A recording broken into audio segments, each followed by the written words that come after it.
Now, from bonuses to benefits and taxes, fairness has been the political mantra of the week. Politicians have been falling over themselves to invoke this particular F word.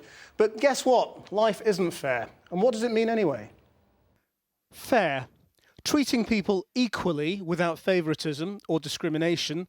Something that is just or appropriate in the circumstances. That's the definition. But somewhere between equally and just is a pretty vague place. Politicians love the word. Nick Clegg used it 8 times in a speech this week. Fairness at the top, fairness in the middle, fairness at the bottom, fair and reasonable, paying their fair share. David Cameron argued capping benefits is fair, even if it means people losing their homes, which might seem unfair to them. Are you happy that your taxes are going towards families where no one is working and they're earning over £26,000 in benefits? Is that fair? And fairness is dominating politics over the pond. President Obama taking on the fairness of billionaires paying a smaller percentage in tax than their secretaries.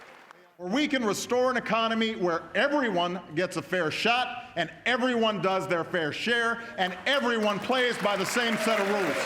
But if what seems fair to one seems unfair to another, is it ever truly achievable? Or is it just the tyranny of the majority? Well, with me now, Dr. Ruth Bender from the Cranfield School of Management and Will Hutton, the author of a book on fairness entitled Them and Us, joins us from central London. Will Hutton, the board of RBS clearly think it's fair to pay Stephen Hester a £1 million bonus. How do you judge whether they're right?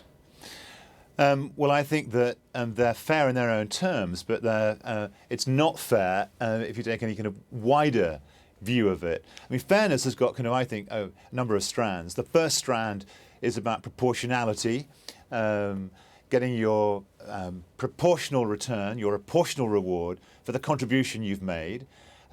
Bankers would say that Mr. Hester, that it's all proportional, compared with other bankers maybe, but not actually compared with the rest of us. Then there's a whole question of luck. I think people are very aware that you can just get lucky. There's luck, or there's luck you make yourself.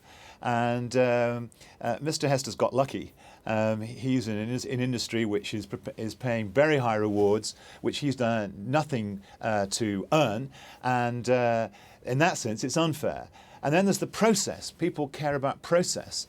And I think that observers of this salary will ask whether the remuneration committee at RBS have really got the process right for setting that pay. So in terms of proportionality, in terms of just being lucky, and in terms of process, I don't think it's a fair bonus.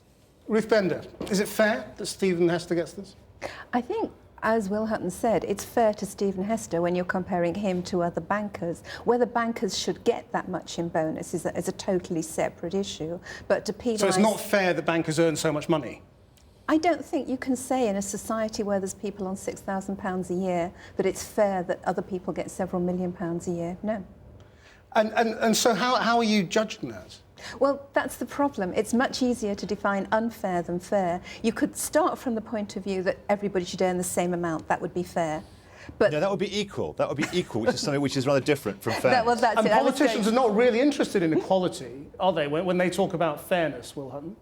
Well, that's the point. I mean, there's a very big difference between equality and fairness. Totally, I was coming to it. That is why politicians like it so much. And by the way, why actually, there's an enormous amount of evidence now from kind of behavioural psychology, lots of experimental tests. We know that people have a fairness gene. They really do believe in proportionality, and they do get it. They do understand that if someone has more responsibility, is smarter, who's more important to the organisation, then it is fair that they should get paid more than someone else. So the question is this proportionality, and there is, I think, a relationship that we carry in our heads about what the proportionality should be. That's why I recommended in my Fair Pay Commission for the government that we should track the ratio of top people's pay with the middle person in an organisation. If that starts to balloon upwards, that is a kind of proxy for growing unfairness. But Ruth Bender, I mean, I suppose sometimes what you're saying is fairness isn't the issue. Well, It's more a case of you need to understand the process by which somebody arrived at this pay before you can decide if it's fair or not. There's got to be a limit. There's got to be a living wage. So it's not fair if you don't have enough to live, and it's not fair if everything is excessive. But within that, I mean, how are you? I don't agree with that, Ruth. I think you can. You know, you can't just say, well, you know what's unfair or at the extremes. I think you can use those principles I kind of tried to set out at the beginning, proportionality. But why would 10 times a salary of the lowest paid be fair, but 50 times be unfair? It's just an arbitrary number at the end of the day. No, it's not arbitrary, because you know over a period of time. I mean, take, for example, someone in the news recently, Mark Thompson, the Director General of the BBC. When his pay got up to £800,000, people thought that was unfair. But that's still hold on, arbitrary. let me finish. And actually, if you track that ratio of his pay to the middle person in the BBC, the ratio had got extraordinarily higher. Ruth Bender. Okay, if you take ratios, right, if you start off going right the way back, Plato said a ratio of 4 or 5 would be fair. If you then go on, you look at companies like Whole Foods in the US, which has just said 19 is our ratio. The CEO won't get paid more than 19 times anybody else. But it's an arbitrary number. We all think that the number that we see of 102 times, 150 times is unfair. But we all mentally have This is such silly talk. It's arbitrary. There are 7 days in a week. It's arbitrary. There's 1,760 yards in a mile. I mean, this kind of notion of arbitrariness is actually, I think, completely the wrong lens through which to look at this. What you're doing is you're saying that here is a proxy for reasonableness in our organisation. We're going to monitor it over time. Okay. If it goes up, we want to know the reasons why. If it wants to go down, we want to know the reasons why. Do you and let's think, compare it with other ratios in other companies. Just in the last few seconds, Ruth Bender, do you think politicians can deliver fairness? I don't think they can deliver fairness. I think they can start to deliver a climate where the rest of us can pick up from there and find fairness. And just in a word, politicians can create the structures and the processes by which we can get a fairer society. Okay. No question. And they're beginning to talk about it and do it. Will Hutton, Ruth Bender, thank you both very much indeed for joining us tonight.